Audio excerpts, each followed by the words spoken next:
Me llamo Eloísa, y durante 56 años creí que el amor era suficiente. Creí que si dabas todo lo que tenías, si te sacrificabas hasta que no quedara nada de ti, si amabas a alguien tan completamente que olvidabas cómo amarte a ti misma, que eso te sería devuelto, que importaría, que sería visto. Estaba equivocada. La mañana en que todo terminó comenzó como cualquier otra. Estaba de pie en mi pequeña cocina, la misma cocina donde había preparado miles de comidas para mi hijo Miguel, donde había empacado sus almuerzos escolares con pequeñas notas diciéndole lo orgullosa que estaba, donde había esperado despierta hasta las 2 de la mañana cuando él tenía 17 años y aún estaba aprendiendo a conducir, muerta de preocupación de que le hubiera pasado algo terrible. La cafetera gorgoteó su melodía familiar, y yo tarareaba suavemente para mí, como siempre hacía cuando estaba a gusto. No sabía que, en menos de una hora, mi mundo entero colapsaría. Miguel vivía conmigo desde hacía 3 años, desde que perdió su trabajo. 3 años de andar con pies de plomo con sus cambios de humor, de estar de puntillas cada mañana, sin saber si me encontraría con el niño dulce que crié o con el extraño enfadado en el que se había convertido. 3 años inventando excusas por su comportamiento a los vecinos preocupados, pretendiendo que su frialdad hacia mí era solo estrés temporal, solo una fase que pasaría si yo era lo suficientemente paciente, lo suficientemente amorosa, lo suficientemente comprensiva.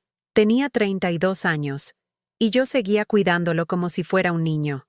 Cocinaba sus comidas, le hacía la colada, pagaba las facturas mientras él buscaba trabajo, que nunca parecía materializarse. Pero no me importaba. ¿Cómo podría importarme?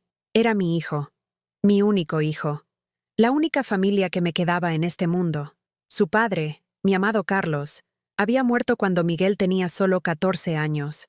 Un infarto a los 45, repentino, brutal, definitivo.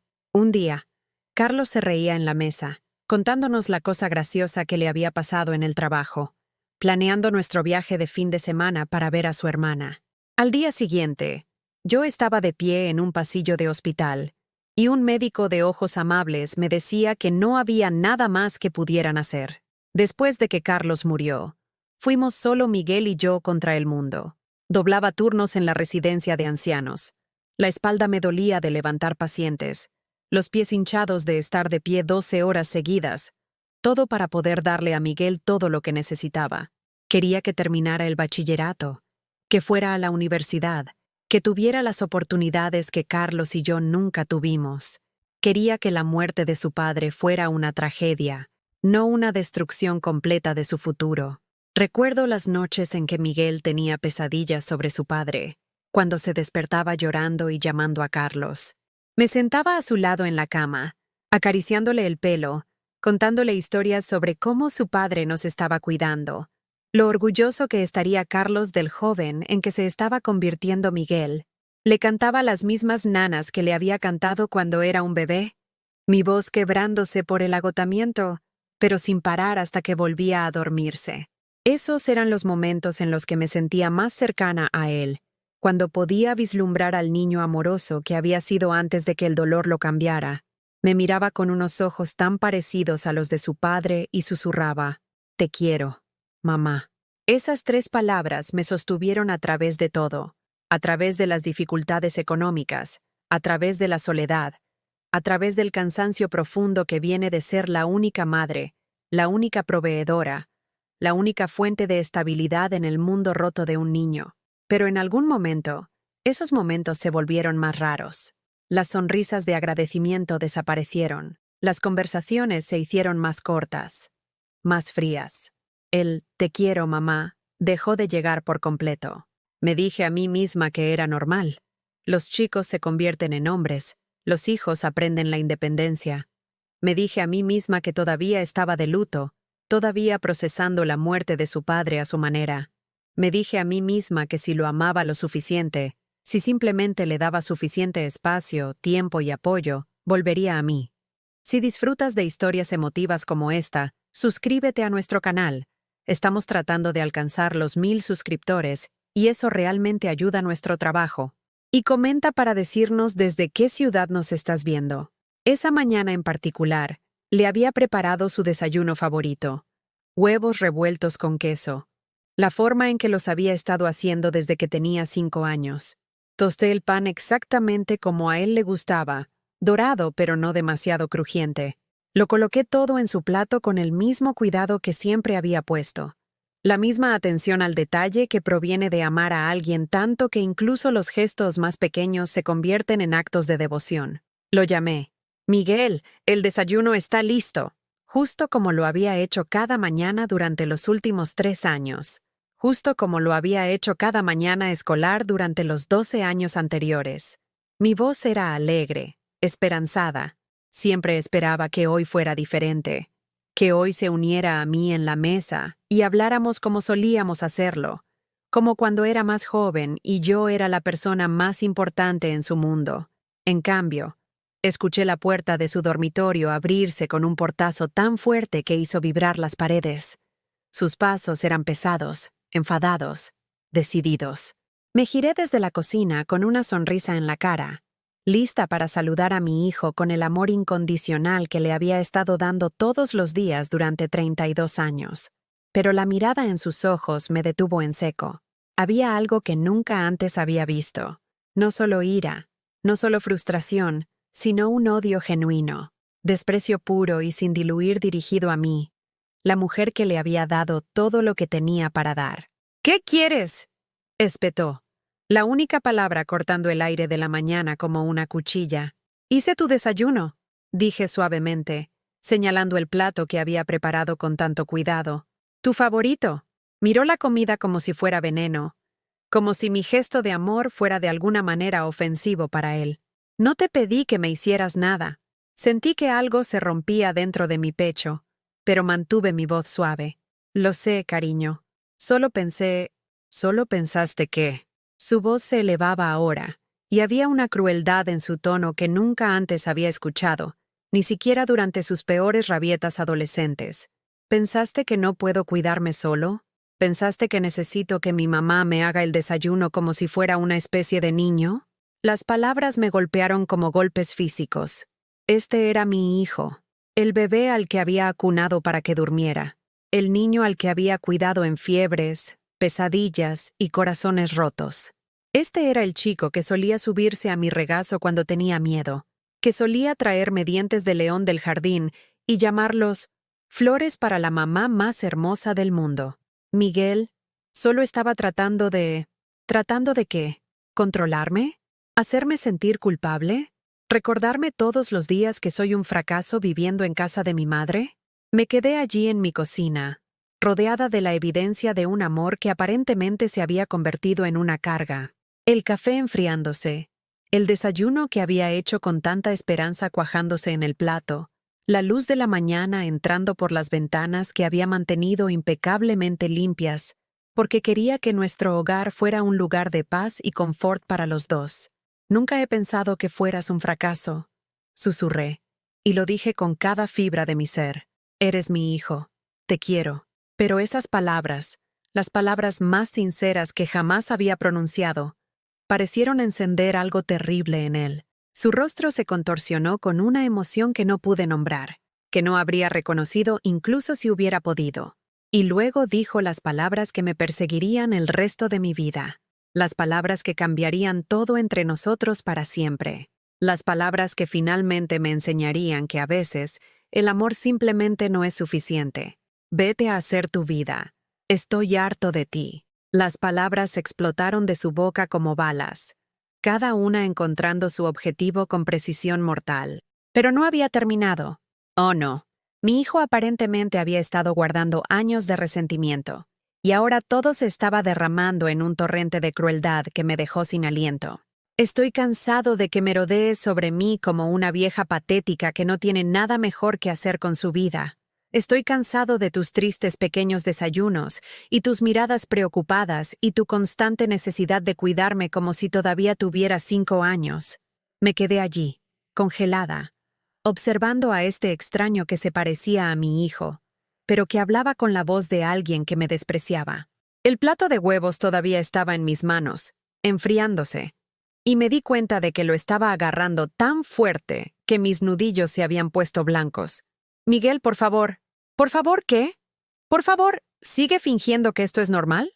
Por favor, ¿sigue actuando como si no me estuvieras asfixiando con tu necesidad? Se rió, y fue el sonido más amargo que jamás había escuchado. ¿Sabes lo que dice la gente cuando nos ve juntos? Me dan lástima. Piensan que soy un perdedor que no puede cortar el cordón umbilical de su mamá. Cada palabra era un cuchillo retorciéndose más profundamente en mi corazón. Este era mi hijo, el niño al que había protegido de todas las dificultades que pude, el chico al que había amado tan ferozmente que había olvidado cómo amarme a mí misma. Y estaba de pie en nuestra cocina, en el hogar que me había agotado trabajando para mantener, diciéndome que mi amor era una carga. Nunca pedí nada de esto, continuó. Su voz se hacía más fuerte, más cruel. Nunca te pedí que sacrificaras tu vida por mí. Nunca te pedí que me hicieras tu mundo entero. Esa fue tu elección, tu error, y estoy harto de pagar por ello. El plato se deslizó de mis dedos entumecidos y se hizo añicos en el suelo de la cocina. El sonido pareció resonar para siempre en el repentino silencio. Trozos de cerámica esparcidos por el linóleo como fragmentos de mi corazón roto. Los huevos salpicaron por todas partes. En mis zapatillas, contra las puertas del armario, por el suelo que había fregado justo ayer porque quería que todo estuviera perfecto para él. «Mira lo que hiciste», dijo, mirando el desastre con asco. «Ni siquiera puedes sostener un estúpido plato sin causar un desastre». Me arrodillé automáticamente, mis manos temblando mientras intentaba recoger los pedazos. Era lo que siempre hacía: limpiar, arreglar las cosas, hacer que todo mejorara. Pero mientras estaba agachada allí en el suelo, rodeada de las ruinas del desayuno que había hecho con tanto amor, algo dentro de mí comenzó a romperse de una manera que nunca antes había experimentado. «Lo siento», susurré, aunque no estaba segura de por qué me estaba disculpando. ¿Por amarlo demasiado? ¿Por sacrificar demasiado? ¿Por existir? Pedir perdón no cambia nada, dijo Miguel, de pie sobre mí mientras yo limpiaba el desastre. Pedir perdón no me devuelve la vida que podría haber tenido si no me hubieras hecho sentir culpable cada vez que intentaba salir de esta casa, cada vez que intentaba construir algo propio. Lo miré desde mi posición en el suelo, y por un momento vi a su padre en su rostro, pero donde Carlos siempre me había mirado con amor, con aprecio por todo lo que hacía por nuestra familia. La expresión de Miguel no tenía nada más que desprecio. «Te di todo», dije en voz baja, las palabras saliendo de algún lugar profundo de mi pecho. «Después de que tu padre murió, te di todo lo que tenía». «No te lo pedí», gritó, y me encogí como si me hubiera golpeado. «Esa fue tu elección. Elegiste convertirme en tu única razón para vivir, y ahora quieres que esté agradecido por una vida que nunca quise». El perro de una vecina comenzó a ladrar fuera, probablemente perturbado por los gritos. Pensé en la señora Rodríguez de al lado, que siempre preguntaba por Miguel con tanta amabilidad, que me decía qué buena madre era, qué afortunado era Miguel de tener a alguien que se preocupaba tanto. ¿Qué pensaría si pudiera escuchar esta conversación? ¿Qué pensaría cualquiera de ellos si supiera lo que mi hijo realmente sentía por mí? ¿Quieres saber la verdad? La voz de Miguel estaba más tranquila ahora, pero de alguna manera eso lo hacía peor. La ira podía entenderla, pero esta fría crueldad era como nada que hubiera experimentado. He estado planeando irme durante meses. He estado ahorrando dinero, buscando pisos. Simplemente me quedé porque sentía lástima por ti, porque sabía que sin mí no tendrías absolutamente nada. Los trozos de cerámica cayeron de mis manos de nuevo. No podía respirar. No podía pensar. Esto era peor que cuando Carlos murió, porque al menos entonces yo sabía que él me amaba. Al menos entonces yo sabía que nuestra vida juntos había importado.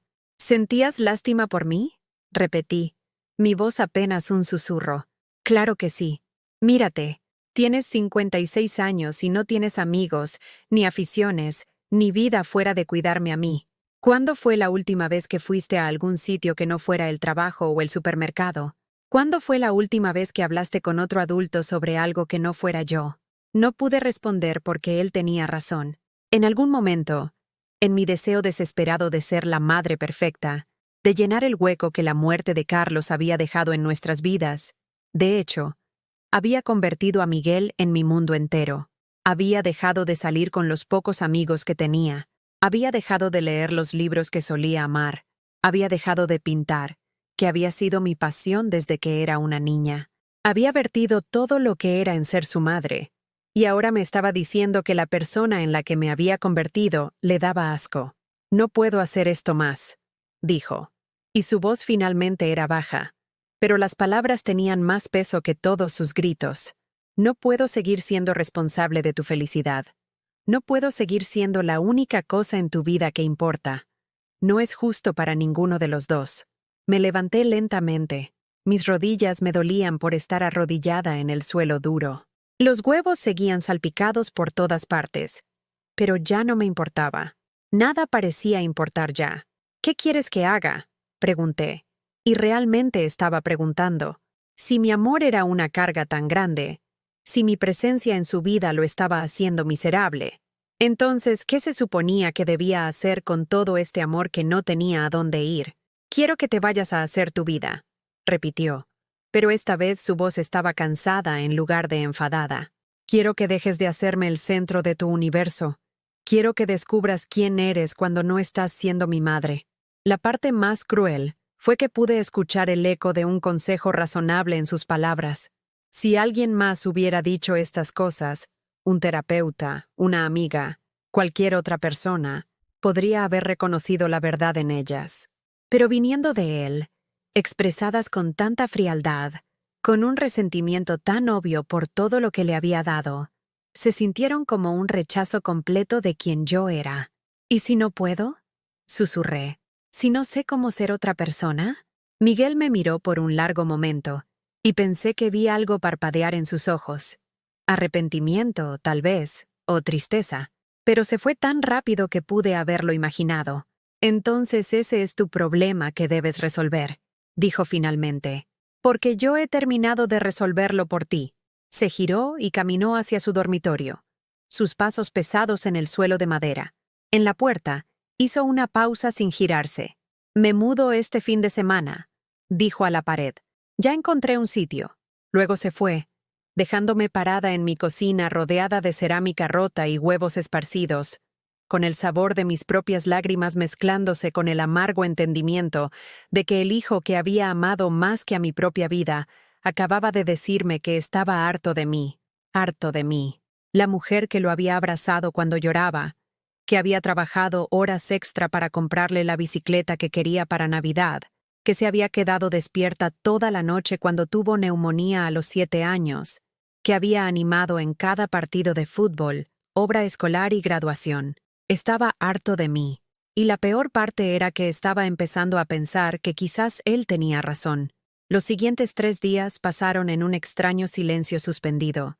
Miguel se movía por la casa como un fantasma, evitando el contacto visual, respondiendo a mis intentos de conversación con gruñidos o silencio total. Me encontré andando con pies de plomo en mi propia casa, temerosa de que cualquier palabra, cualquier gesto, pudiera desencadenar otra explosión de ira. Intenté todo lo que se me ocurrió para salvar el abismo que se había abierto entre nosotros.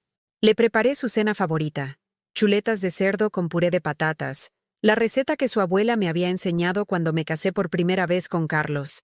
Puse la mesa con nuestra mejor vajilla, los platos que solíamos guardar para días festivos, pensando que tal vez si hacía que la noche se sintiera especial, importante, él recordaría que éramos familia.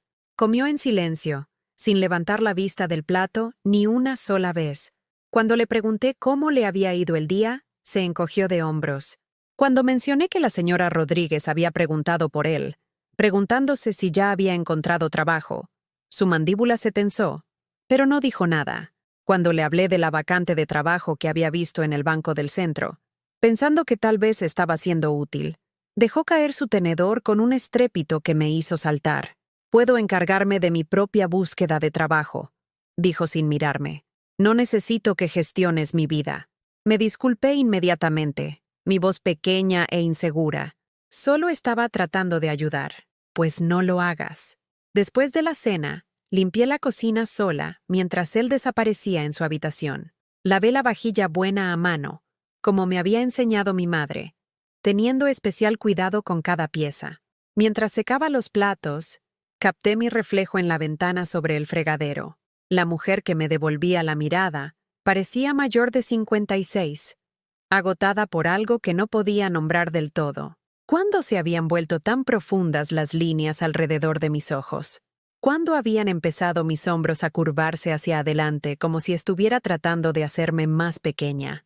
A la mañana siguiente, decidí intentar un enfoque diferente. Siempre se me había dado bien leer a la gente. Era una de las cosas que me hacía exitosa en la residencia de ancianos. Saber lo que cada residente necesitaba sin que tuvieran que preguntar. Tal vez había sido demasiado insistente con Miguel. Tal vez necesitaba espacio, independencia. Tal vez necesitaba mostrarle que podía respetar sus límites. Así que no hice el desayuno. Tomé mi café sola en la mesa de la cocina, escuchando los sonidos de él preparándose en su habitación. Cuando salió, buscando comida, sonreí radiantemente y dije: «Buenos días, cariño. Hay cereales en el armario y fruta en la encimera». La mirada que me dio fue fulminante. ¿Qué se supone que es esto? ¿Algún tipo de lección? No.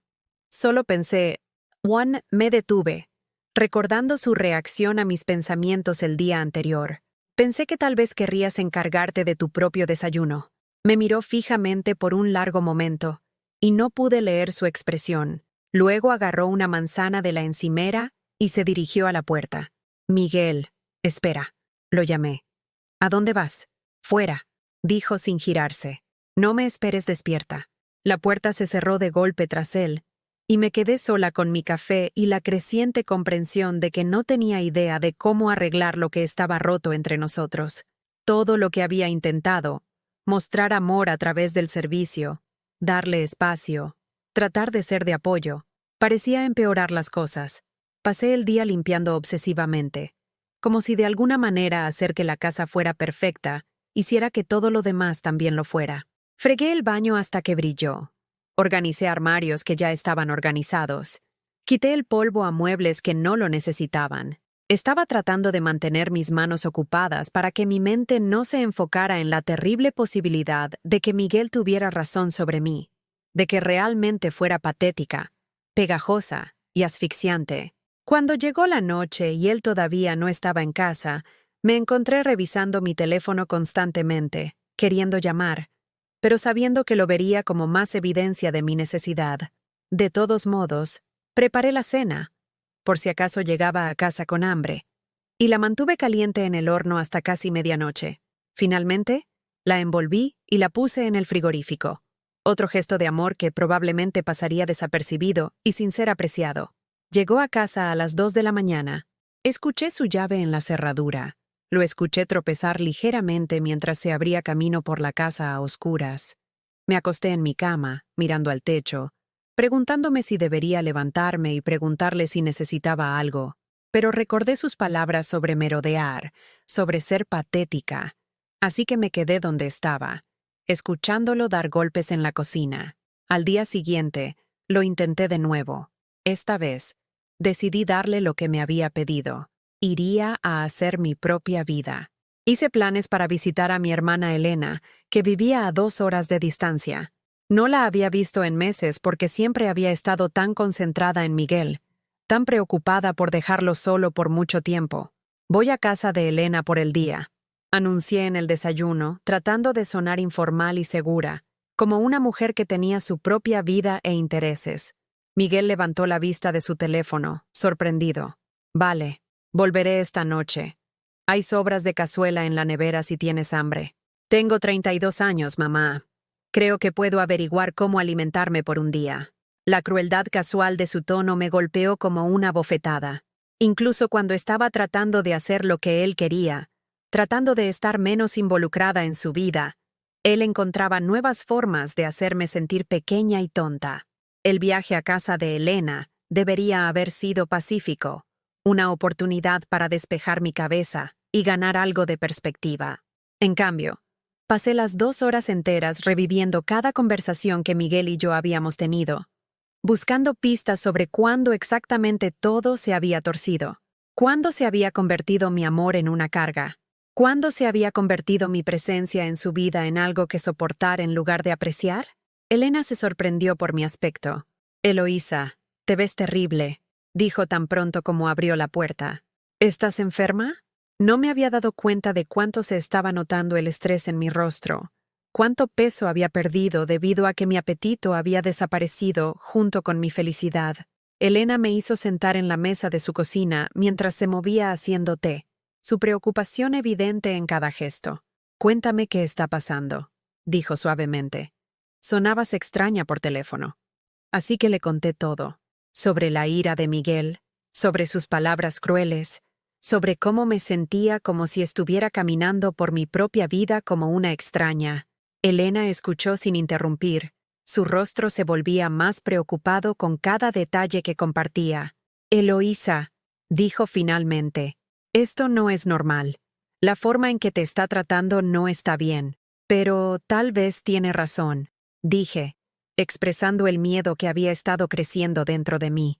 Tal vez he sido demasiado pegajosa, demasiado dependiente de él para mi felicidad. Tal vez no sé cómo ser otra cosa que su madre.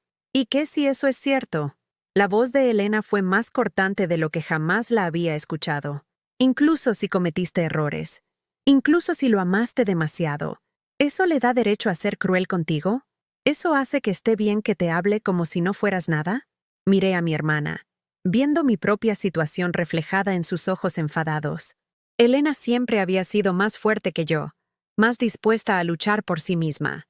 Nunca había entendido mi necesidad de hacer felices a todos los demás, mi instinto de disculparme primero y preguntar después. «Criaste a ese chico sola después de que Carlos murió», continuó. «Trabajaste hasta la extenuación para darle todo lo que necesitaba. Y ahora te está tratando como si fueras una especie de carga de la que no puede esperar a deshacerse. Eso no se trata de que tú seas demasiado cariñosa, Eloísa. Se trata de que él es un desagradecido y cruel. Pero por mucho que quisiera creer a mi hermana, por mucho que necesitara escuchar a alguien defenderme, no podía sacudirme las palabras de Miguel. Tal vez Elena no lo entendía porque nunca había cometido los errores que yo había cometido.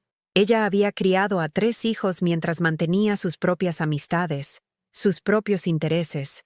Nunca se había perdido en la maternidad como yo. El viaje a casa se sintió interminable. Seguía imaginando diferentes escenarios. Tal vez Miguel me estaría esperando con una disculpa. Tal vez se habría dado cuenta de lo duro que había sido y querría empezar de nuevo. Tal vez verme afirmar algo de independencia le recordaría que yo era más que solo su madre agobiante. En cambio, llegué a casa y encontré una nota en la encimera de la cocina. «Me quedo en casa de un amigo esta noche. Vuelvo mañana a empacar». Realmente se iba. En menos de 24 horas, mi hijo se habría ido. Y basándome en su comportamiento de esta semana, no tenía motivos para creer que querría mantener ningún tipo de relación conmigo después. Estaba a punto de convertirme exactamente en lo que él me había acusado de ser.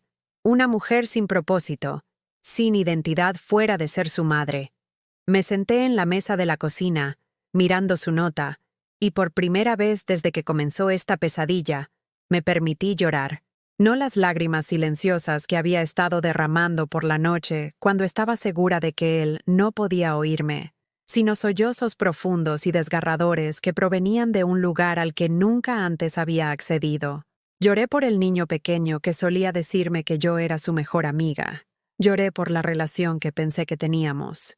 Lloré por la mujer que solía ser antes de desaparecer en el papel de madre devota. Pero sobre todo, lloré porque finalmente estaba empezando a entender que Miguel podría desaparecer de mi vida para siempre, y no tenía idea de quién se suponía que debía ser sin él. La mañana en que Miguel vino a empacar sus cosas, me hice invisible. Lo escuché moverse por la casa, abriendo armarios, arrastrando cajas, pero me quedé en mi dormitorio con la puerta cerrada, mirando al techo y escuchando los sonidos de mi hijo borrándose de mi vida. Cada golpe sordo de una caja al caer al suelo se sentía como otra pieza de mi corazón rompiéndose.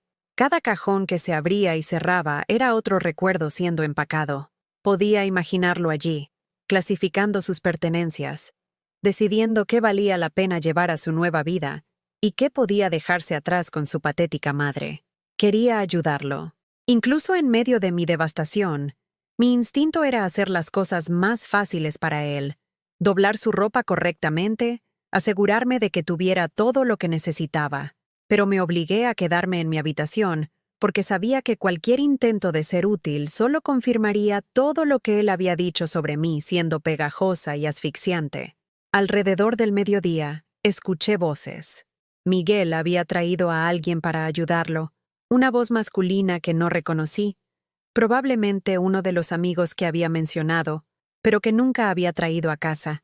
Se estaban riendo de algo.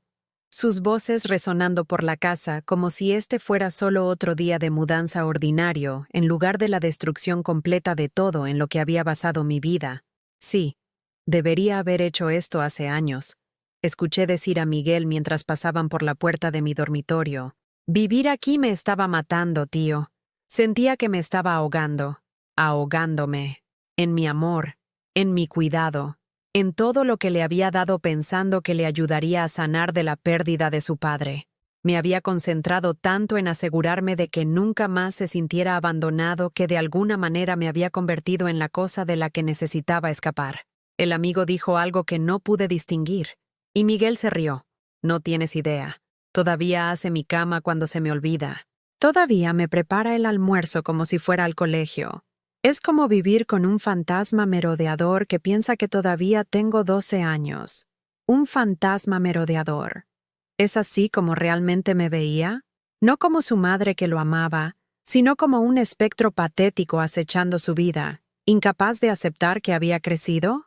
Las palabras hirieron más profundamente que cualquier cosa que me había dicho a la cara, porque revelaban cómo hablaba realmente de mí cuando yo no estaba cerca. ¿Cuánto tiempo había estado describiéndome de esta manera a sus amigos? ¿Cuánto tiempo había sido una broma para gente que ni siquiera conocía? Los chantajes emocionales son la peor parte, continuó Miguel, y me encontré esforzándome por escuchar cada palabra cruel. Nunca dice nada directamente, pero tiene esa manera de mirarte como un cachorro pateado cuando no haces lo que quiere, como si ella hubiera sacrificado todo por ti, y lo mínimo que puedes hacer es apreciarlo. Pero yo había sacrificado todo. Había renunciado a mi pintura, a mis amistades, a mis propios sueños, todo para que él pudiera tener la estabilidad que necesitaba después de la muerte de su padre. Había trabajado doble turno y vivido a base de fideos para que él pudiera tener ropa de marca y material escolar. Había rechazado citas e invitaciones sociales, porque pasar tiempo con él me parecía más importante que cualquier otra cosa que pudiera estar haciendo. Aparentemente, ese había sido mi error. La mudanza continuó durante horas. Los escuché llevar carga tras carga, a lo que supuse que era un camión o una furgoneta. Cada viaje se sentía como si estuvieran desmantelando no solo las pertenencias de Miguel, sino toda la estructura de mi existencia. Cuando terminaran, la casa estaría vacía de maneras que no tenían nada que ver con muebles o posesiones. Alrededor de las 4, todo se quedó en silencio. Escuché la puerta principal cerrarse, luego el sonido de un motor arrancando en la entrada. Por un momento, pensé que se había ido sin decir adiós, y aunque parte de mí había estado temiendo esa conversación final, la idea de que pudiera simplemente desaparecer se sintió como el rechazo definitivo. Pero luego escuché pasos volviendo a la casa, lentos y vacilantes. La voz de Miguel llamó. «¿Mamá? ¿Estás aquí?» Debería haber respondido. Una mujer más fuerte, una mujer con más dignidad, habría salido de su dormitorio y habría enfrentado este momento de frente, pero no pude obligarme a moverme. No pude obligarme a abrir esa puerta y mirar a mi hijo sabiendo que podría ser la última vez que lo viera. Los pasos se acercaron, deteniéndose justo afuera de la puerta de mi dormitorio.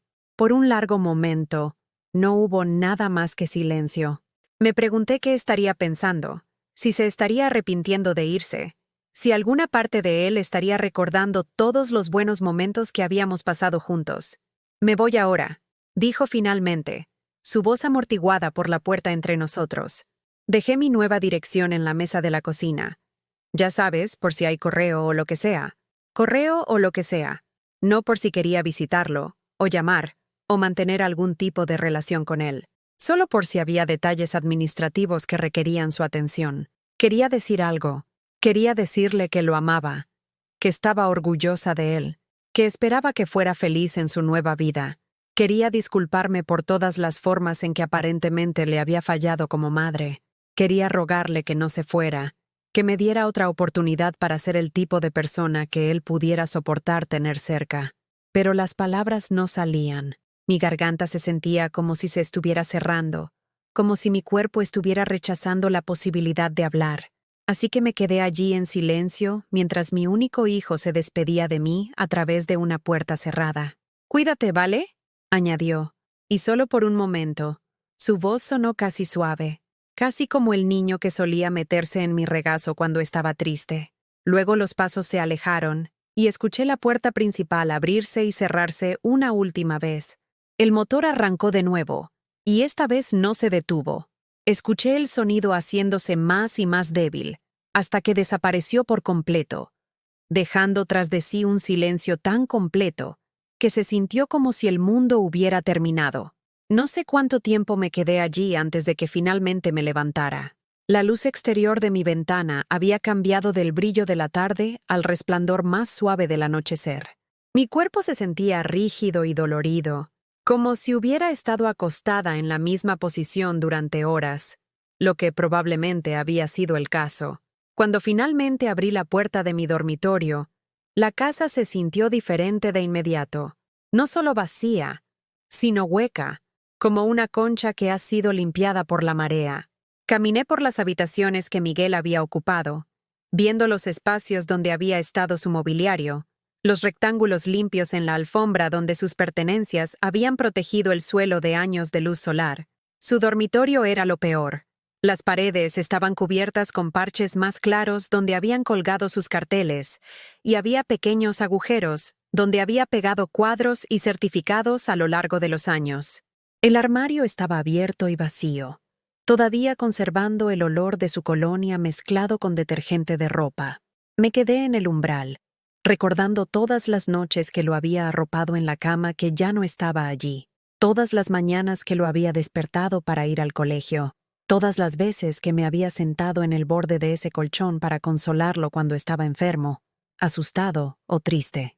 En la mesa de la cocina, como había prometido, había un trozo de papel con su nueva dirección escrita con su letra cuidadosa. El piso estaba al otro lado de la ciudad, lo suficientemente lejos como para que yo no me topara accidentalmente con él en el supermercado o en el banco.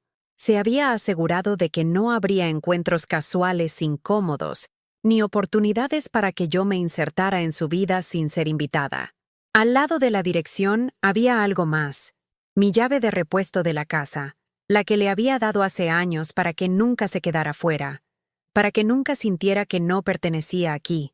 Verla allí, sobre la mesa, se sintió como el rechazo final, la prueba definitiva de que ya no consideraba este lugar su hogar. Recogí la llave y la sostuve en mi palma, sintiendo su peso familiar. Este pequeño trozo de metal representaba tanto: confianza, pertenencia, familia. Ahora era solo otro objeto abandonado, no más significativo que las pelusas de polvo que había encontrado debajo de su cama.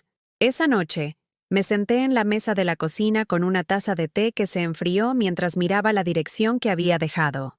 Pensé en todas las cosas que quería decirle, todas las explicaciones y disculpas que estaban atrapadas dentro de mí sin tener a dónde ir.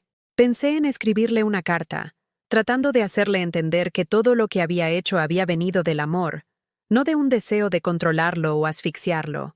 Pero ¿qué sentido tendría? Él había dejado sus sentimientos perfectamente claros. No quería mi amor, no quería mi cuidado, no me quería en su vida en absoluto. Una carta sería solo otro ejemplo de mi negativa a respetar sus límites. Otra forma de forzar mi presencia sobre alguien que me había dicho explícitamente que estaba harto de mí. Por primera vez desde que Carlos murió, estaba completamente sola. Nadie para cocinar, nadie por quien preocuparse, nadie alrededor de quien moldear mis días. La libertad que Miguel había insistido en que necesitaba se sentía como estar perdida en un desierto interminable sin puntos de referencia que me guiaran a casa. Traté de imaginar cómo sería el mañana, y el día después de ese, y todos los días que se extendían hacia un futuro que nunca había planeado. ¿Quién se suponía que debía ser yo ahora? ¿Qué se suponía que debía hacer con todo este amor que no tenía a dónde ir? Pero todavía tenía algo que Miguel no sabía. Algo que había olvidado en su prisa por escapar de mi asfixiante devoción. Algo que cambiaría todo, aunque yo aún no lo sabía. La carta estuvo en mi joyero durante 3 semanas antes de que finalmente la sacara y la leyera de nuevo. Estaba amarillenta por la edad, la tinta ligeramente desvanecida, pero cada palabra seguía siendo clara. Mi madre me la había escrito poco antes de morir, cuando yo tenía 25 años y estaba recién casada con Carlos. La había leído innumerables veces a lo largo de los años, especialmente durante momentos difíciles en los que necesitaba recordar quién solía ser. Mi queridísima Eloísa. Comenzaba con la letra cuidadosa de mi madre. Siempre has sido la artista de nuestra familia, la soñadora, la que ve belleza donde otros ven cosas ordinarias. Nunca dejes que nadie te convenza de que tus dones no importan. Nunca permitas que el amor te haga tan pequeña que desaparezcas en la vida de otra persona y olvides tu propia luz. Cuando recibí esta carta por primera vez, pensé que mi madre estaba siendo demasiado dramática. Yo era joven, estaba enamorada, y no podía imaginarme perderme nunca en una relación. Carlos animaba mi pintura, colgaba mis obras por toda nuestra casa, presumía con sus amigos de su talentosa esposa. En aquel entonces, la idea de que el amor pudiera disminuirme en lugar de elevarme parecía imposible, pero mi madre había tenido razón. En algún momento del proceso de convertirme en esposa y luego en madre, de hecho, me había hecho cada vez más pequeña hasta que casi no quedaba nada de la mujer que solía ser. Había guardado mi caballete después de que Miguel nació, diciéndome a mí misma que volvería a pintar cuando él fuera mayor, cuando tuviera más tiempo, cuando la vida fuera menos exigente. 28 años después, mis materiales de arte seguían en cajas en el sótano, acumulando polvo y probablemente arruinados por la humedad. 28 años diciéndome a mí misma que mis sueños podían esperar, que las necesidades de otras personas eran más importantes que mi propia expresión creativa.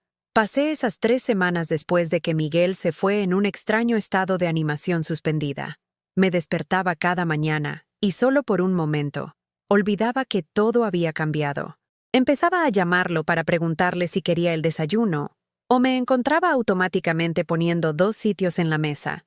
Luego la realidad volvía a caer sobre mí, haciéndome sentir tonta y a la deriva.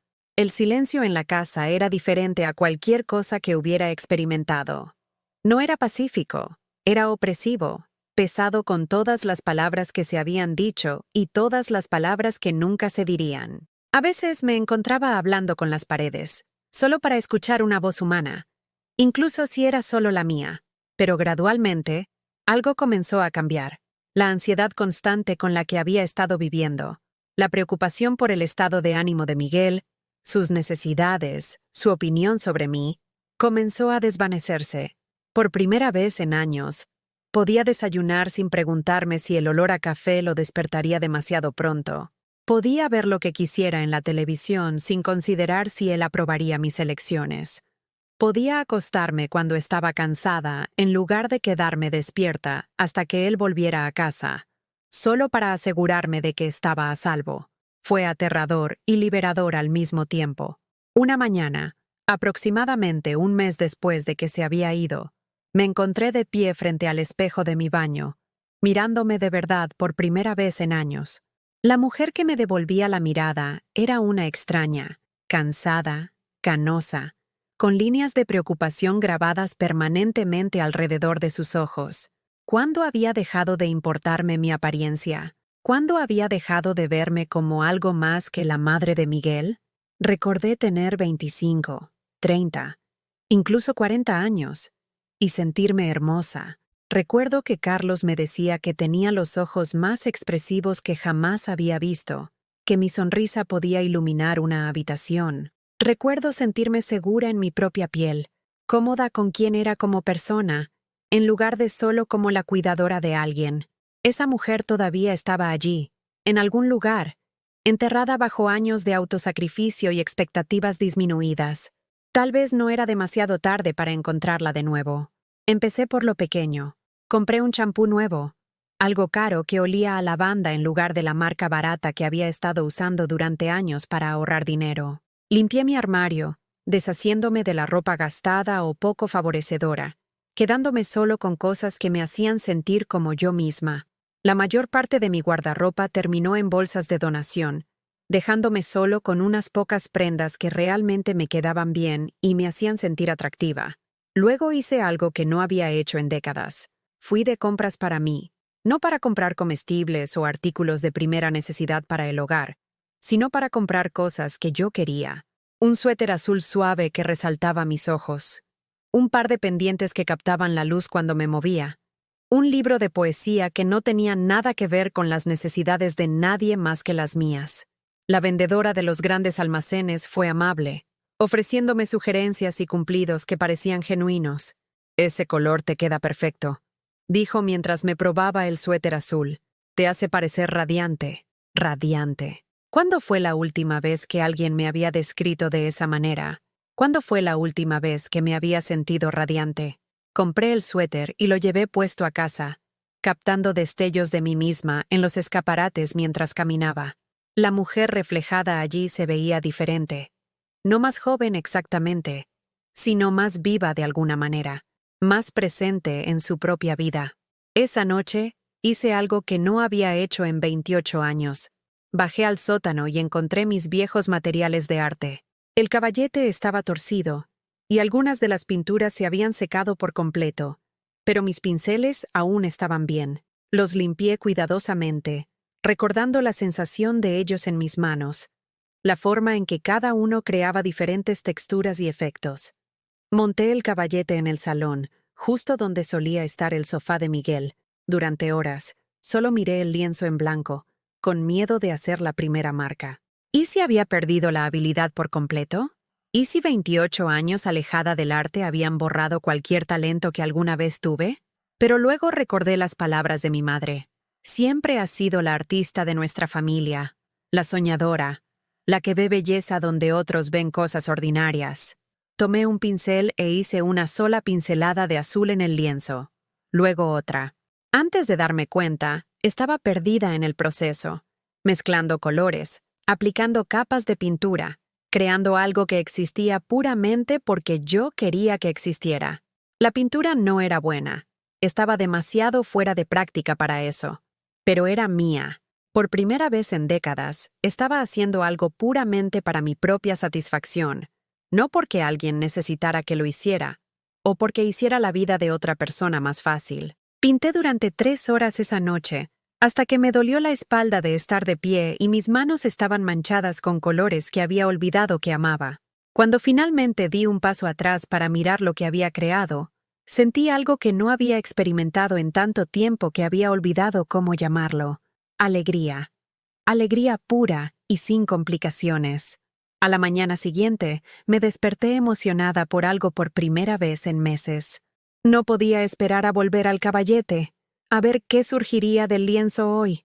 Preparé café y tostadas y desayuné mirando mi pintura de la noche anterior, estudiando las pinceladas y planeando lo que quería hacer a continuación. No fue hasta que estaba lavando mis platos que me di cuenta de que algo profundo había sucedido. Había pasado una noche y una mañana enteras sin pensar en Miguel, sin preguntarme qué estaba haciendo, sin preocuparme por si estaba comiendo correctamente o si era feliz en su nuevo piso. Durante 12 horas, había estado completamente presente en mi propia vida en lugar de existir como un satélite orbitando alrededor de la suya. Debería haberme sentido culpable. ¿Qué clase de madre deja de pensar en su hijo? Pero en cambio, se sintió como respirar después de aguantar la respiración durante 3 décadas. Llamé al trabajo para decir que estaba enferma ese día, algo que nunca había hecho a menos que estuviera genuinamente indispuesta. En cambio, pasé todo el día pintando, deteniéndome solo para comer un sándwich de pie en la cocina para no perder el impulso. Pinté hasta que la luz se desvaneció y mis ojos estaban demasiado cansados para ver con claridad. Esa noche, me senté en el suelo frente a mi caballete, Se me había olvidado comprar una silla cuando monté mi estudio improvisado, y miré de verdad lo que había logrado. No era de calidad profesional, pero era reconociblemente mío. Pude ver mi perspectiva, mi forma de interpretar la luz y la sombra, mi instinto para combinaciones de colores que otras personas tal vez no pensarían en probar. Todavía era una artista. Después de todos estos años creyendo que había perdido esa parte de mí para siempre, había estado allí todo el tiempo, esperando pacientemente a que yo recordara que existía. Por primera vez desde que Miguel me había gritado en la cocina, sentí que podría sobrevivir a esto. Más que sobrevivir, podría incluso prosperar. Pero no tenía idea de que, al otro lado de la ciudad, en su nuevo piso, Miguel estaba empezando a descubrir cómo era la vida sin la red de seguridad que había estado dando por sentada toda su vida adulta. No tenía idea de que sus palabras crueles estaban a punto de volver para perseguirlo de maneras que nunca había imaginado. Ya no era ira lo que estaba creciendo dentro de mí. Era algo mucho más poderoso. Era decisión. Pasaron 2 meses antes de que escribiera la carta. 2 meses pintando cada noche hasta que mis dedos me dolían, de redescubrir músculos en mi espalda que había olvidado que existían por estar de pie en el caballete, de dormirme con pintura debajo de mis uñas y despertarme ansiosa por volver a mi lienzo. 2 meses de reconstruirme lenta y deliberadamente, desde dentro hacia afuera. La mujer que se sentó en la mesa de la cocina esa tarde de octubre no era la misma mujer a la que Miguel le había gritado en esta misma habitación. Llevaba puesto el suéter azul que me hacía sentir radiante. Mi pelo estaba recién cortado en un estilo que enmarcaba mi rostro en lugar de esconderlo, y mis manos, permanentemente manchadas ahora con rastros de cerúleo y ocre, se movían con una confianza que no había sentido en décadas. La carta comenzó simplemente: mi querido Miguel, no mi hijo, ni cariño, ni ninguno de los términos cariñosos que había usado toda su vida. Solo su nombre, limpio y formal, la forma en que podría dirigirme a cualquier adulto que me hubiera herido profundamente. Escribí sobre la mañana en que se fue, sobre escucharlo empacar sus pertenencias mientras me escondía en mi dormitorio como un animal herido. Escribí sobre las cosas que le había dicho a su amigo, el comentario del fantasma merodeador, la comparación con el cachorro pateado, todas las observaciones crueles que había hecho sobre una mujer que había sacrificado todo por su felicidad. Pero no escribí con ira. La ira le habría dado permiso para descartarme de nuevo, para poner los ojos en blanco y decirse a sí mismo que su madre estaba siendo dramática y manipuladora. En cambio, escribí con la calma precisión de alguien que está exponiendo hechos. Le dijiste a tu amigo que vivir conmigo te estaba matando, que sentías que te estabas ahogando. Escribí. Quiero que sepas que escuché cada palabra. Quiero que sepas que la mujer que describiste, patética, pegajosa, asfixiante, fue de hecho en quien me había convertido. Tenías razón en eso. En lo que te equivocaste fue en pensar que esta transformación ocurrió en el vacío. Escribí sobre los 18 años que trabajé en la residencia de ancianos, volviendo a casa agotada cada noche para hacer su cena, ayudar con los deberes, escuchar sus problemas. Escribí sobre las pinturas que nunca terminé, las amistades que dejé marchitar, los sueños que pospuse indefinidamente porque sus necesidades siempre fueron lo primero. Me hice más pequeña cada día durante 32 años, continué, hasta que casi desaparecí por completo. Pensé que esto era lo que parecía el amor, borrarse a uno mismo por el confort de otra persona. Me equivoqué. Pero mi error fue en el método, no en el amor en sí. La carta tenía 3 páginas cuando terminé, a espacio simple, cada palabra elegida con cuidado. No pedí su perdón, ni le rogué que reconsiderara su decisión de eliminarme de su vida. No amenacé, ni manipulé, ni intenté hacerlo sentir culpable. Simplemente le dije la verdad sobre lo que su rechazo me había costado y lo que me había enseñado. El párrafo final fue el más importante. Quiero que sepas que no estoy escribiendo esta carta porque espere que cambies de opinión sobre mí. La escribo porque he aprendido que el silencio puede confundirse con la aceptación, y necesito que entiendas que no acepto la forma en que me trataste. Me merecía algo mejor de ti, Miguel. Me merecía algo mejor de mí misma. Me ha llevado 56 años entender esto, pero entenderlo me ha liberado. La firmé simplemente. Eloísa. No mamá, ni con amor madre. Solo mi nombre, el nombre de una mujer que finalmente había recordado que existía como algo más que la cuidadora de alguien. No envié la carta inmediatamente. En cambio, la coloqué en un sobre de Manila y la puse en la encimera de mi cocina, donde podía verla cada mañana mientras tomaba mi café. Durante una semana, miré ese sobre y me pregunté si enviarla era la decisión correcta. ¿Lograría algo significativo o solo estaba buscando la última palabra en una discusión que ya había perdido? Pero cada noche, mientras estaba en mi caballete mezclando colores y perdiéndome en la meditación de la creación, supe que la carta necesitaba ser enviada, no porque esperara que cambiara el corazón de Miguel, sino porque necesitaba completar el proceso de recuperar mi voz. Al séptimo día, caminé hasta Correos y la envié. Mientras tanto, al otro lado de la ciudad, Miguel estaba aprendiendo lecciones por su cuenta, aunque todavía no sabía que eran lecciones. Su nuevo piso era todo lo que se había dicho a sí mismo que quería: moderno, espacioso, con electrodomésticos relucientes y ventanas de suelo a techo que dejaban entrar mucha luz natural. El alquiler era más de lo que había anticipado, pero había encontrado un trabajo decente en una firma de marketing, y durante las primeras semanas, todo parecía ir según lo planeado. Pero vivir solo, verdaderamente solo, por primera vez en su vida adulta, resultó ser más desafiante de lo que había esperado. No había nadie con quien dividir la factura del supermercado, nadie que cocinara comidas que pudiera compartir o a quien quejarse de su jefe difícil. El silencio que había anhelado después de años de lo que él había llamado mi acecho, comenzó a sentirse menos como paz y más como aislamiento. Sus amigos, los que lo habían ayudado a mudarse y se habían reído de su madre agobiante, resultaron estar menos disponibles para socializar regularmente de lo que él había asumido. Tenían sus propias vidas, sus propias relaciones, sus propias responsabilidades. Las reuniones casuales que había imaginado fueron reemplazadas por mensajes de texto ocasionales e invitaciones cada vez más raras a actividades grupales, donde a menudo se sentía como un extraño.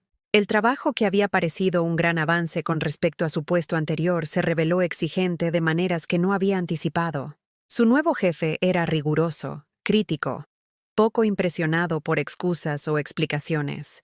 Cuando Miguel incumplió un plazo porque se había quedado fuera hasta tarde la noche anterior, no había una madre comprensiva a quien desahogarse, nadie que le asegurara que su jefe estaba siendo irrazonable.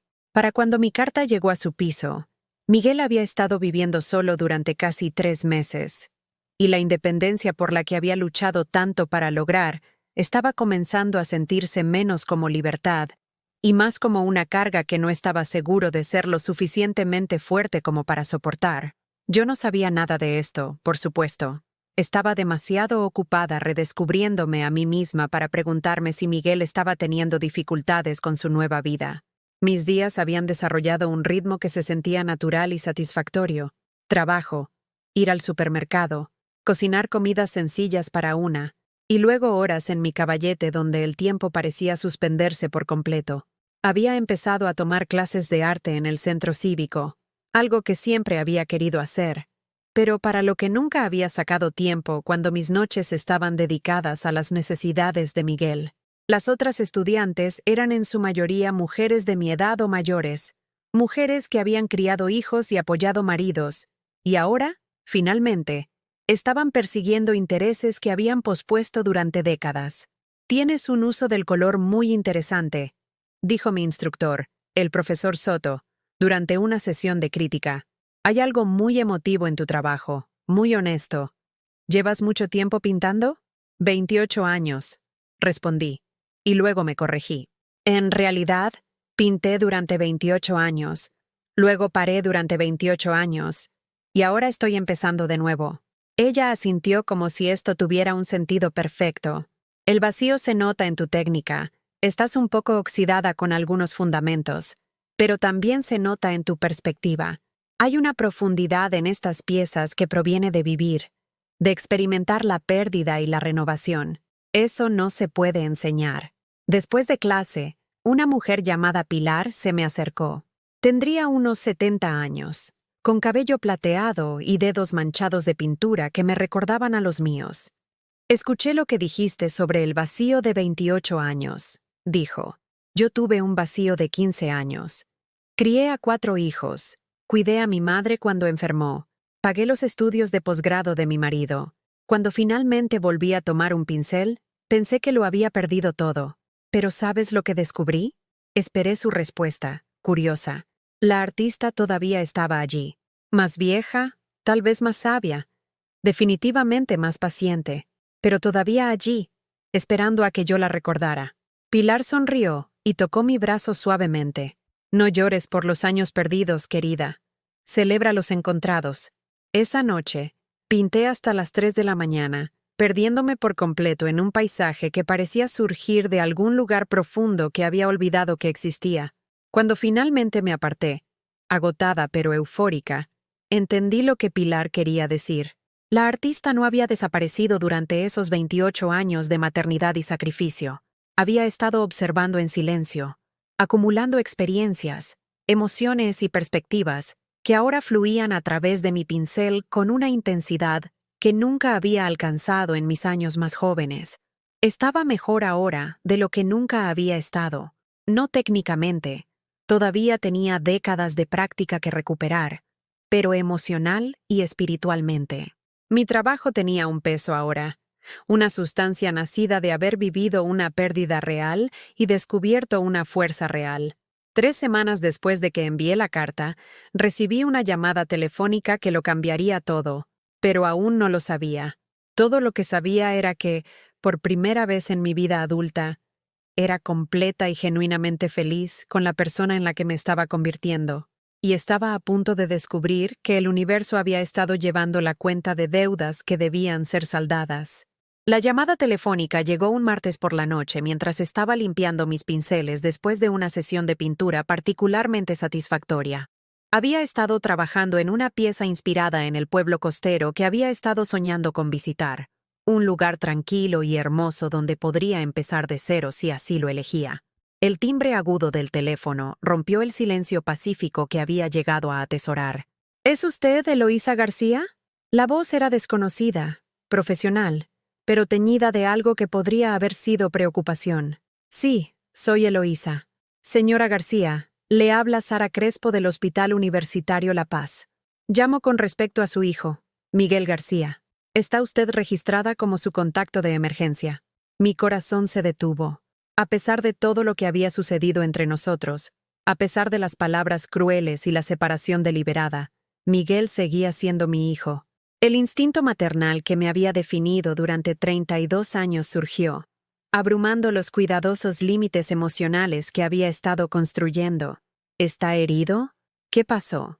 Ahora está estable, pero fue traído esta tarde después de colapsar en el trabajo.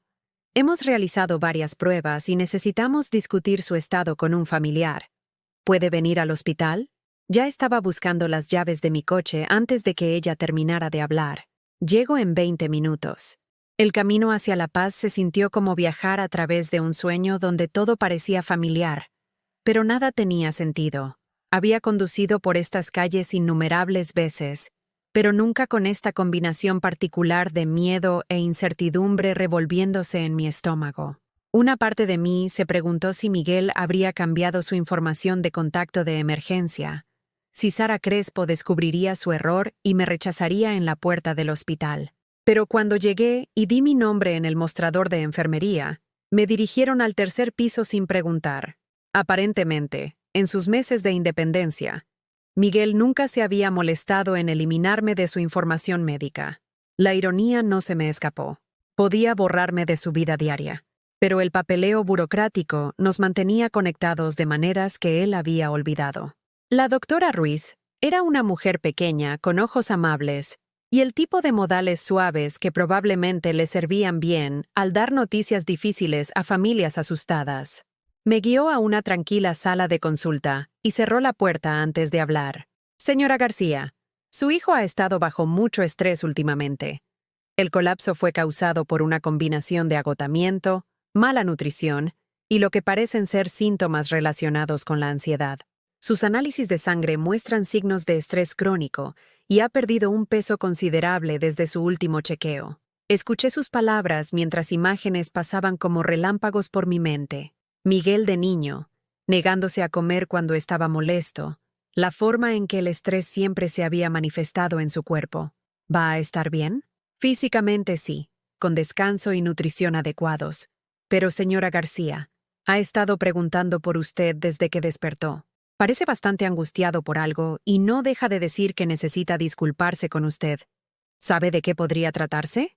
La pregunta quedó suspendida en el aire entre nosotras.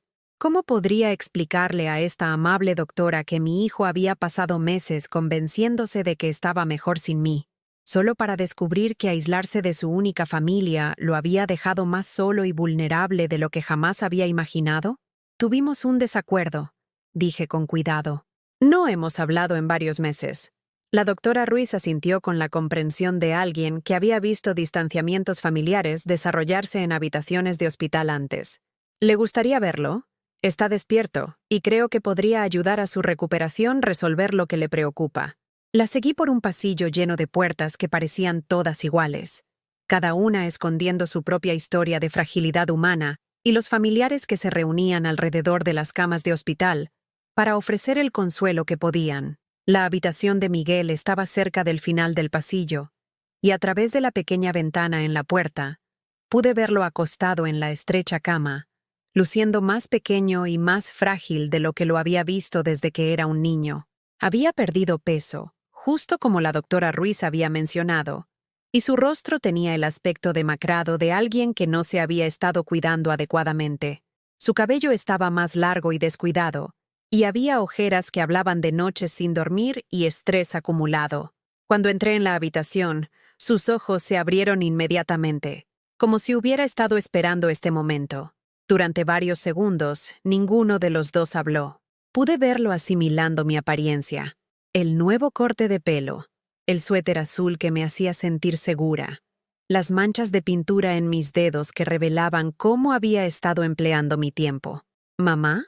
Su voz era ronca, insegura, nada parecida al tono enfadado que había usado durante nuestra última conversación. Hola, Miguel. Mantuve mi voz suave, pero no me apresuré a ir a su lado como lo habría hecho la vieja Eloísa. Había aprendido la diferencia entre amor y desesperación, entre el cuidado y la anulación de una misma. Viniste. Sonaba genuinamente sorprendido, como si se hubiera convencido de que su rechazo había sido tan completo, tan definitivo, que yo no respondería ni siquiera a una emergencia médica. Claro que vine. Estás en el hospital. Me miró fijamente durante un largo momento, y pude verlo luchando con algo. Orgullo, tal vez, o vergüenza, o la simple dificultad de encontrar palabras para sentimientos que había estado tratando de ignorar durante meses. Recibí tu carta, dijo finalmente. Eso esperaba. La he leído probablemente 50 veces. Yo la mantuve en la encimera de mi cocina durante semanas. Cada mañana, cuando hacía café, la volvía a leer. Su voz se quebró ligeramente. Mamá, me equivoqué tanto en todo. Me acerqué a su cama, pero no extendí la mano hacia él. Necesitaba escuchar lo que tenía que decir antes de saber cómo responder. Las cosas que te dije, la forma en que te traté. Cerró los ojos y pude ver lágrimas escapando por las comisuras. Me dije a mí mismo que me estabas asfixiando, que necesitaba alejarme de ti para independizarme, pero la verdad es que estaba asustado. ¿Asustado de qué? Asustado de ser responsable de tu felicidad. Asustado de que si me quedaba cerca de ti, nunca aprendería a cuidarme solo. Asustado de que me amaras más de lo que te amabas a ti misma, y que eso, de alguna manera, me hiciera responsable de toda tu vida. Abrió los ojos y me miró directamente. Pero sobre todo, estaba asustado de que me estuviera convirtiendo en el tipo de persona que se aprovecharía de ese amor sin dar nada a cambio. Sentí que algo se movía dentro de mi pecho, una liberación de tensión que no me había dado cuenta de que había estado cargando. Esta era la conversación que necesitaba tener con él meses atrás, pero ahora entendía que él no había estado preparado para escucharla entonces. A veces, Las personas tienen que perder algo por completo antes de poder comprender su valor. Te estabas aprovechando de él, dije en voz baja. Pero eso no excusa la crueldad, Miguel. No excusa decirme que estabas harto de mí, o hablar de mí como si fuera una carga patética de la que no podías esperar a escapar.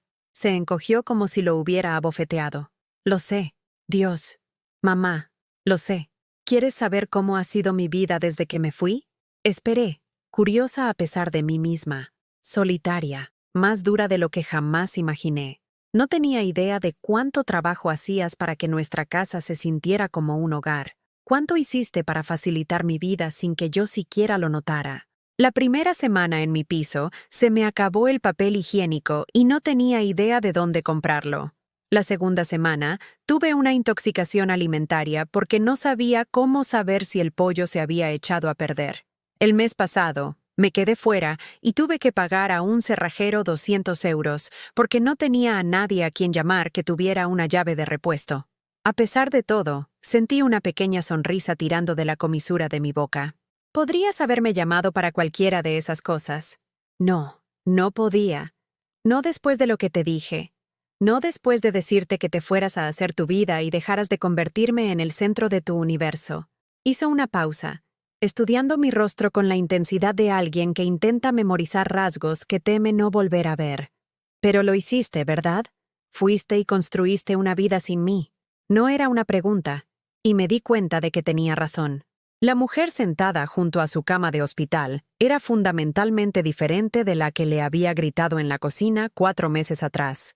De hecho, yo había construido una vida sin él. Una buena vida. Una vida que me pertenecía por completo. Sí, dije simplemente. Lo hice. Algo en su expresión se desmoronó entonces, y me di cuenta de que finalmente estaba entendiendo todo el peso de lo que había tirado por la borda. Quiero volver a casa, mamá. Las palabras brotaron de Miguel, como una confesión que había estado reprimiendo durante meses. Quiero volver y empezar de nuevo, y tratar de ser el hijo que merecías todo el tiempo. Miré a mi hijo acostado en esa cama de hospital, pálido, vulnerable y genuinamente arrepentido. Y sentí que los viejos instintos maternales se agitaban, el impulso de consolarlo, de arreglarlo todo, de abrir mis brazos y mi hogar y hacer desaparecer su dolor. Habría sido tan fácil volver a caer en el papel que había desempeñado durante 32 años, la madre devota que ponía las necesidades de todos los demás antes que las suyas. Pero había aprendido algo importante durante estos meses de reconstrucción personal. El amor no requiere la anulación de una misma. El perdón no significa olvidar. Y ayudar a alguien no significa sacrificarse en el altar de su comodidad. Miguel, dije suavemente, puedo ver que lo sientes. Puedo ver que has aprendido algunas lecciones difíciles estos últimos meses. Pero yo no soy la misma mujer que dejaste en esa cocina. Parpadeó, la confusión parpadeando en sus rasgos. ¿Qué quieres decir? Quiero decir que la mujer que habría dejado todo para cuidarte, que te habría recibido de vuelta sin preguntar, y habría pasado el resto de su vida tratando de compensar tus errores, esa mujer ya no existe. Me levanté y caminé hacia la ventana, mirando la ciudad donde había pasado la mayor parte de mi vida adulta, pero que finalmente estaba viendo con nuevos ojos. He pasado los últimos 4 meses descubriendo quién soy cuando no estoy siendo tu madre. He recordado que soy una artista, que soy interesante, que tengo valor más allá de mi capacidad para servir las necesidades de otras personas. Mamá, déjame terminar. Mi voz era firme, pero no cruel. No digo esto para herirte. Lo digo porque es la verdad, y necesitas escucharla. Te perdono por las cosas crueles que dijiste. Te perdono por dar mi amor por sentado todos estos años. Pero el perdón no significa que esté dispuesta a volver a como eran las cosas. Miguel me miró fijamente, y pude verlo procesando esta nueva realidad. Su madre, la mujer que siempre había sido su red de seguridad, estaba estableciendo límites que él nunca antes había tenido que considerar. No entiendo lo que estás diciendo, susurró. Estoy diciendo que si quieres una relación conmigo, tiene que ser una relación entre 2 adultos que se respetan mutuamente. Ya no soy tu cuidadora, Miguel. No soy responsable de gestionar tu vida o de hacer que tus errores sean más fáciles de llevar. Soy tu madre, y te amo, pero también soy una mujer con mis propios sueños y prioridades. Me giré para mirarlo, y pude ver mi reflejo en la ventana oscura detrás de mí. Una mujer con confianza en su postura, con dedos manchados de pintura que hablaban de la creatividad recuperada, con ojos que contenían la sabiduría de alguien que había sido rota y se había vuelto a ensamblar en algo más fuerte. He estado pensando en mudarme, continué. Hay un pequeño pueblo costero a unas 3 horas de aquí, donde podría alquilar un estudio, tal vez dar clases de arte, empezar de cero por completo. Aún no lo he decidido, pero por primera vez en mi vida adulta, estoy tomando decisiones basadas en lo que yo quiero en lugar de lo que otras personas necesitan de mí. ¿Te irías? El pánico en su voz era inconfundible. Podría, o podría quedarme y seguir construyendo la vida que he empezado aquí. De cualquier manera, Miguel, mis elecciones van a ser mías a partir de ahora. Se quedó en silencio durante mucho tiempo, absorbiendo todas las implicaciones de lo que le estaba diciendo. Finalmente, habló de nuevo, su voz más pequeña que antes. ¿Hay alguna posibilidad? ¿Podríamos intentar construir algo nuevo? ¿Algo más saludable de lo que teníamos antes? Estudié su rostro, buscando signos de manipulación o el viejo derecho al que me había acostumbrado. En cambio, vi algo que rara vez había visto en él: humildad genuina. Tal vez, dije, pero tendría que ser bajo términos diferentes. Tendrías que demostrar que puedes verme como una persona, no solo como tu madre. Tendrías que mostrar que valoras mi presencia en tu vida en lugar de darla por sentada. Y tendrías que aceptar que ahora tengo mi propia vida, mis propios intereses, mis propias prioridades. Quiero intentarlo, dijo rápidamente. Quiero aprender a ser mejor. Entonces empieza por ponerte sano. No porque yo esté aquí para cuidarte, sino porque eres un adulto que es responsable de su propio bienestar. Aprende a cocinar comidas adecuadas, duerme lo suficiente. Encuentra formas de manejar el estrés que no impliquen colapsar en el trabajo. Miguel asintió, y pude verlo tratando de imaginar esta nueva versión de sí mismo. Competente, autosuficiente, digno de una relación adulta con su madre en lugar de una dependiente. ¿Y Miguel? Añadí, mi voz más suave ahora. Cuando estés listo, me gustaría que conocieras a la mujer en la que me he convertido. Es artista, ¿sabes? Es talentosa e interesante y tiene amigos que la respetan por quien es en lugar de por lo que puede hacer por ellos. Creo que te gustaría. Por primera vez desde que había entrado en su habitación de hospital, Miguel sonrió, no la sonrisa de derecho y expectación que recordaba de su infancia, sino algo más triste y más genuino. Me gustaría, dijo. Me gustaría mucho conocerla. Alargué la mano y le apreté brevemente la suya, un gesto de amor que no requería que yo me disminuyera. Me voy ahora. La enfermera dijo que probablemente te darán el alta mañana si tus análisis de sangre mejoran. Asegúrate de que alguien te lleve a casa y de que sigues las indicaciones de tu doctor. ¿Me llamarás? ¿Tal vez podríamos tomar un café alguna vez?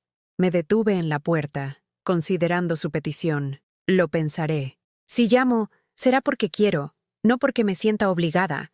¿Entiendes la diferencia? Asintió lentamente. Creo que estoy empezando a entenderlo. 2 semanas después, Miguel me llamó, no con una emergencia o una demanda de atención inmediata, sino con una simple invitación para tomar un café en un café del centro. Cuando llegué, apenas reconocí al hombre sentado en la mesa de la esquina. Había recuperado algo del peso que había perdido, y su ropa se veía limpia y bien ajustada. Pero lo más importante, había algo diferente en su postura, en la forma en que me miró cuando me acerqué a la mesa. Por primera vez en años parecía realmente verme en lugar de solo ver lo que necesitaba de mí.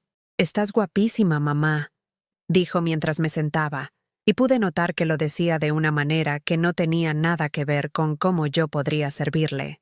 «Gracias. Tú pareces más sano». Hablamos durante 2 horas. Me contó sobre los cambios que estaba haciendo en su vida, clases de cocina, terapia para trabajar sus problemas de independencia y derecho, un esfuerzo genuino por construir amistades basadas en el respeto mutuo en lugar de la conveniencia. Yo le conté sobre mi pintura, sobre las clases de arte, sobre la posibilidad de mudarme a la costa si surgía la oportunidad adecuada. «Quiero que seas feliz», dijo mientras nos preparábamos para irnos. «Lo que sea que eso signifique para ti, donde sea que eso te lleve. Quiero que seas feliz, y no quiero que mi presencia en tu vida dependa de que tu felicidad gire en torno a mí». Esas palabras, provenientes del hijo que una vez había gritado que estaba harto de mí, se sintieron como el mayor regalo que jamás me había dado. 6 meses después, me mudé al pueblo costero con el que había estado soñando. Alquilé una pequeña casa con una gran ventana perfecta para pintar. Y abrí un estudio donde doy clases de arte a mujeres que, como yo, están descubriendo que nunca es demasiado tarde para recuperar las partes de sí mismas que pensaban que se habían perdido para siempre. Miguel me visita una vez al mes. Cenamos, hablamos de su trabajo y de mis estudiantes y de los libros que estamos leyendo. A veces no hablamos mucho. Solo nos sentamos en mi porche viendo la puesta de sol pintar el cielo con colores que intento capturar más tarde con mis pinceles. Nunca se queda más de 2 días. Y siempre pide permiso antes de extender su visita. Ayuda con los platos sin que se lo pidan. Trae comestibles sin que le digan lo que necesito. Me trata como a una amiga querida en lugar de una sirvienta. La semana pasada, trajo a una mujer con él, Andrea, alguien con quien lleva saliendo 3 meses. Era amable e inteligente, y pude ver que a ella le gustaba Miguel por quien era en lugar de por lo que podía proporcionarle. Más importante aún, pude ver que él estaba orgulloso de presentármela, orgulloso de la vida que yo había construido, orgulloso de llamarme su madre. Solía pensar, le dijo a Andrea mientras estábamos sentados en el porche después de cenar, que mi madre vivía para mí. Era asfixiante, me hacía sentir culpable e injusto para los dos. Ahora entiendo que ella vive su propia vida, y elige incluirme en ella. Eso es algo completamente diferente, y es mucho mejor. Mientras lo escuchaba explicar nuestra relación a otra persona, me di cuenta de que la justicia que había encontrado no era la dramática y vengativa que prometían las películas. Era más silenciosa que eso, más profunda que eso. Era la justicia de conocer mi propio valor, de negarme a aceptar menos de lo que merecía, de construir una vida tan satisfactoria que la aprobación de otras personas se volviera opcional en lugar de esencial. Aprendí que a veces lo más poderoso que puedes hacer es alejarte, no con ira, sino por amor propio. Aprendí que el silencio puede hablar más fuerte que los gritos, que la dignidad es más convincente que la desesperación, y que la mujer que conoce su propio valor es imposible de menospreciar. Lo más importante, aprendí que nunca es demasiado tarde para recordar quién eras antes de convertirte en quien todos los demás necesitaban que fueras. Me llamo Eloísa y tengo 57 años. Soy artista, profesora, una mujer que ha amado profundamente y perdido mucho y se ha encontrado a sí misma de nuevo al otro lado de la angustia. Soy la prueba de que a veces lo mejor que puedes hacer por alguien que amas es negarte a que te traten mal. Y a veces, si tienes mucha suerte, esa negativa se convierte en el regalo que os salva a los dos.